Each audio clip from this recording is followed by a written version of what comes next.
Mon Seigneur et mon Dieu, je crois de tout mon cœur que tu es ici, que tu me vois, que tu m'entends. Je t'adore à genoux devant toi. Je te demande le pardon de mes péchés et ton aide pour faire de mon mieux ces moments de prière.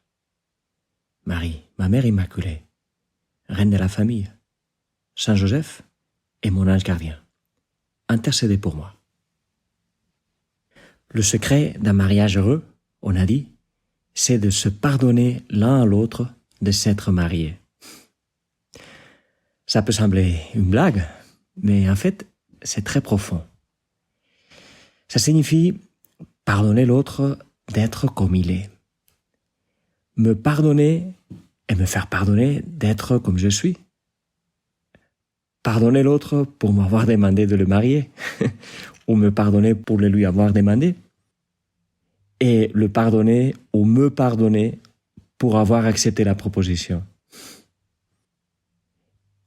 Je pensais à ça, Jésus, et je pensais à des couples que j'ai vus en crise, certains qui se sont réconciliés, d'autres qui ne l'ont pas fait, hélas, d'autres qui luttent actuellement. Je pensais à tout ça, en méditant l'évangile d'aujourd'hui, où il y a ces pharisiens qui s'approchent de toi pour te demander « Est-il permis à un mari de renvoyer sa femme ?» Et toi, Jésus, tu sais bien ce que tu vas leur répondre.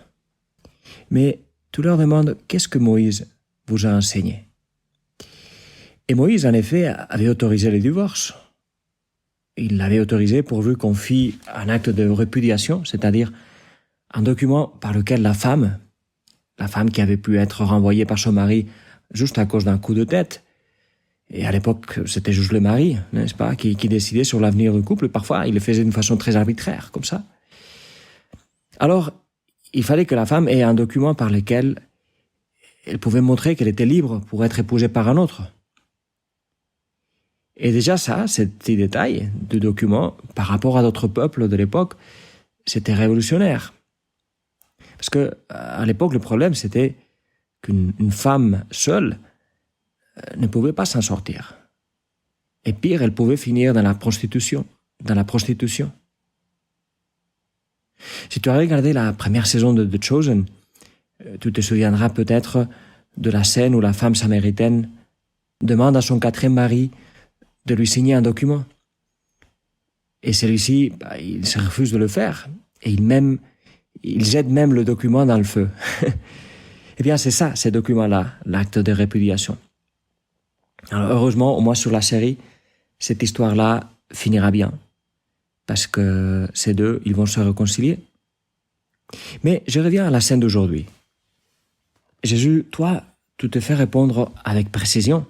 C'est ça le point fort des pharisiens. Alors, selon Moïse, c'est possible de divorcer sa femme, pourvu que la femme reçoive ces documents qui lui permettent de refaire sa vie. Mais là, et ça c'est ton point fort, Jésus, là tu changes le jeu.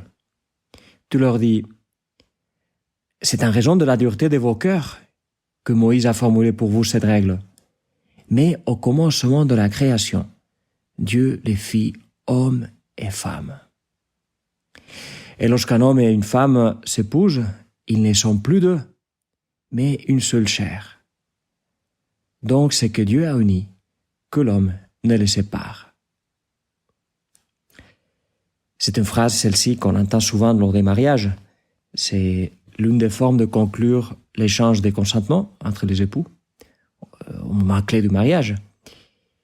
Et donc, voilà, ça reprend tes paroles, Jésus. Mais que faire de cette phrase? Face à des foyers où il y a, Jésus, tu le sais bien, il y a la violence. La violence, pas forcément de la part de l'homme contre la femme, parfois c'est le contraire, parfois c'est réciproque. Ou des foyers où il y a la violence verbale, ou la violence physique, ou psychologique. Que faire lorsqu'il y a la trahison, le mensonge, la manipulation? Que faire lorsque l'air devient irrespirable? Que faire lorsque hommes et femmes se rendent compte qu'ils semblent carrément incompatibles? Eh bien, s'il y a quelqu'un qui se rend compte de comment le monde est cassé, et jusqu'à quel point les choses peuvent mal tourner, c'est toi, Jésus. Tu le sais. Tu sais qu'il y a des fois où c'est presque impossible de continuer à habiter ensemble. Il y a des fois où la blessure est trop grande, on dirait. Il y a des fois où vraiment il faut s'éloigner de quelqu'un qui est devenu toxique. Et il faut s'en protéger. Et peut-être même obtenir un divorce civil dans ce but de protection. Et en fait, l'Église ne condamne pas ça. Même, elle se prête, s'il y a les raisons suffisantes, elle se prête à étudier si à l'époque, il y avait eu vraiment les conditions pour un mariage valide. Ce qui, tu le sais probablement, cela est différent d'annuler un mariage qui a mal tourné. C'est pas le divorce à la catholique, n'est-ce pas? Parce que ça, l'Église ne peut pas le faire. Elle ne peut annuler un mariage. Elle ne peut pas le faire parce qu'elle sait que toi, Jésus, toi qui vois toute cette souffrance, toi qui en souffres aussi, tu restes ferme dans ton enseignement. En fait, dans ces passages, les apôtres même, c'est-à-dire l'Église, cet embryon de l'Église, ils sont surpris de ta réponse aux pharisiens. Et ils vont te redemander après pour s'assurer qu'ils ont bien compris, pour s'assurer qu'il n'y a pas peut-être quand même des exceptions. Et là, tu vas insister encore, Jésus. Tu ne retires pas ton enseignement. Ce que Dieu a uni, que l'homme ne le sépare pas. En fait, aujourd'hui, c'est l'évangile de Saint Marc que nous lisons, mais dans le récit de Saint Matthieu, le récit de cette conversation, ou d'une autre très semblable sur le même thème, en fait, en voyant que Jésus reste ferme, comme ici, les apôtres vont dire « Alors si c'est comme ça, mieux vaut ne pas se marier. » C'est d'ailleurs ce que beaucoup de jeunes disent aujourd'hui. Peut-être toi-même tu l'as pensé quelquefois. Vu qu'il y a tellement de façons où ça peut mal tourner, peut-être c'est mieux de ne pas se marier, mieux de ne pas s'engager. On reste ensemble tant que ça fonctionne et allez. On dirait qu'en fin de compte, on n'est pas fait pour le long terme. Peut-être ça marche pour certains qui sont spéciaux et qui peuvent rester ensemble toute une vie, mais pour la plupart, non. Alors on change de ville, on change de boulot, on change de couple, et voilà. Et pourtant, Jésus, toi tu nous dis, au commencement, c'est-à-dire dans le dessein de Dieu, il n'en était pas ainsi, il n'en est pas ainsi. C'est pas, Jésus, une sorte de curiosité historique ou théologique que tu nous dis. Tu dis, au commencement, il n'était pas ainsi, parce que maintenant, c'est à nouveau le commencement.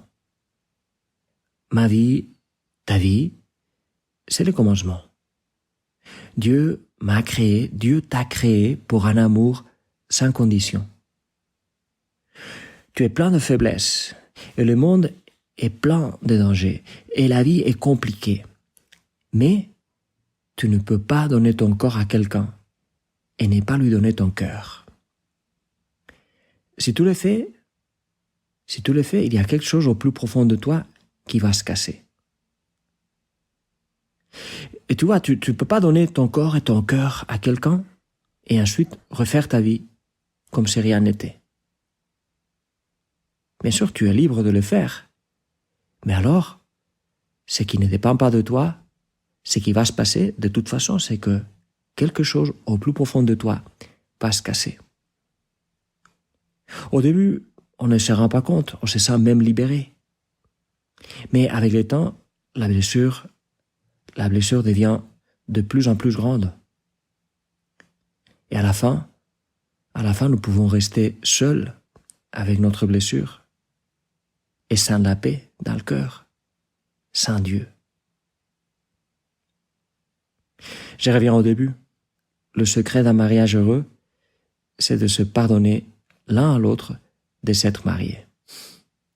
Le secret, c'est le pardon, la réconciliation, qui signifie remettre ensemble les pièces, réparer ce qui s'est cassé. Ne pas laisser que ça se pourrisse, que ça dégénère. Parce que plus on repousse la réconciliation, plus difficile c'est. Mais même là, lorsque c'est devenu difficile, même là c'est possible de recommencer. C'est possible de se faire aider. Saint Jean-Paul II avait voulu ajouter aux litanies de Lorette, il avait voulu ajouter, comme l'avant-dernière, reine de la famille, juste avant, reine de la paix. Comme pour dire, si la famille reste unie, la paix devient possible. Et si on a la paix, on ne manque de rien. Marie, reine de la famille, je te prie pour toutes les familles, avec leurs tensions, leurs difficultés, leurs crises, qu'elles les traversent avec toi, et qu'avec toi, elles aillent de l'avant. Je te remercie, mon Dieu, des bonnes résolutions, des beaux désirs et des lumières que tu as semés dans mon cœur pendant ces moments de prière. Je te demande de m'aider à les faire fructifier. Marie, ma Mère Immaculée, Saint Joseph et mon ange gardien, accompagne-moi toujours en chemin.